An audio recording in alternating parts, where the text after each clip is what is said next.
Hi everyone, today I'm going to show you how I made my Galaxy and Sun chocolate bombs. So, you've been through this drill before, so I'm just going to kind of go right into it. I'm not going to talk too much, but as you can see, I'm just dressing up the mold there with some of the pearl dust to give the Galaxy one some like stars and constellations and stuff. And so you see me using these two colors. I'm using purple and I'm using blue, and I'm just going to swirl them around using that plastic toothpick that I love so much, just to kind of give it that nebulous look, you know? So here it is.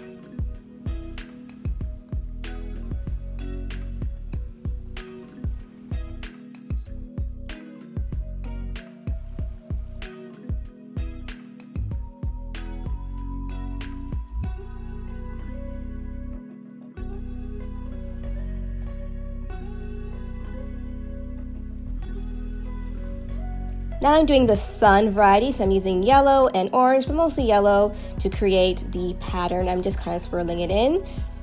So again, you know the drill, to cover all areas of the mold, and you also want to create a ridge around the end so that it's easy for you to melt the chocolate and fuse them together. So just sit back and watch, and I hope you like the video.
Thanks again for watching another chocolate bomb video here on Yay Fun Times. Make sure you like and subscribe, share the video, and have a great day.